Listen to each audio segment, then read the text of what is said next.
这边向各位报告一下哈，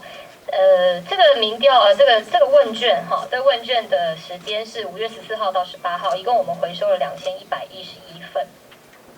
结果好，大家可以看一下，这边我们有除了新闻稿之外，这个墙上也有这个数据可以参考。在年轻人低薪问题时，其实只有20%的民众是满意现在的薪资状况的哦，只有20%的民众满意。那蔡总统也曾经承诺要司法改革，但可能是最近的杀警案的氛围，或者是说在参审陪审制上面民进党的立场，让民众只有11.6%的民众是信任现行的司法制度的。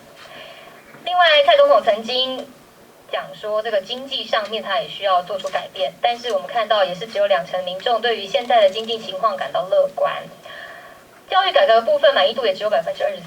让我们发现到，民进党他有时候就是喜欢把这个声音喊得非常的高，让大家先引起关注之后，他可能在等待一个刹车皮，比方说在野党是不是会跳出来说不，你不可以这样子做。但非常的可惜的是呢，在我们自己，还有包含在国民党，我们都是非常的赞成蔡玉委员他提出的这样子的一个提案。那可能刹车皮不见的情况之下呢，民进党他就自己喊刹车，这就是我们必须要来跟执政党提到的，不要再打假球了。已经非常多次不断的打假球，你在选举期间的时候不断的喊着抗中保台，一直去贩卖芒果干。那请问你到底真正做出了什么样子的一个决定，来让这些你的支持者们心服口服呢？所以我们希望在两岸的事务上面，明天在蔡英文总统他提出的一些520的就职演说，我们希望可以针对在未来两岸的一个这个如何去面对一些关系，可以有一些具体的说明跟解决方案。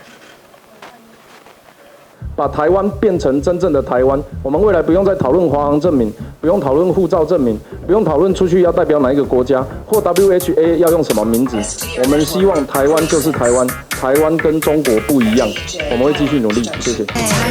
把台湾变成真正的台湾，我们。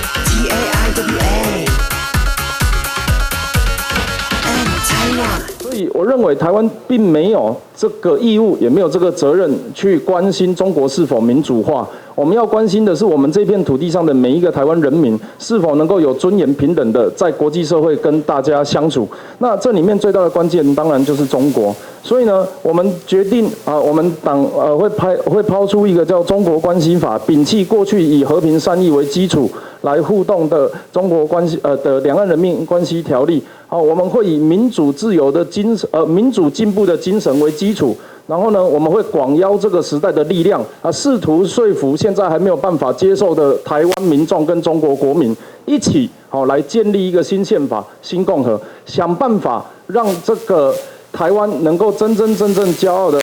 不管是用制宪或是修宪的方式来打造一个新的共和判断。所以，如果民进党不愿意这个大声的跟国际说我们跟中国不一样，那至少让我们这一席来说。过去我们常常想把事情交代给别人来处理，从父执辈都觉得哪一个政党可以做完这件事情，然后不断的有新兴的政党出来，己愿他利的日子已经过去。希望新世代的年轻人们能够这个站出来，一起为自己想要的未来来打拼，把台湾变成真正的台湾。我们未来不用再讨论华航证明，不用讨论护照证明，不用讨论出去要代表哪一个国家，或 WHA 要用什么名字。我们希望台湾就是台湾，台湾跟中国不一样，我们会继续努力，谢谢。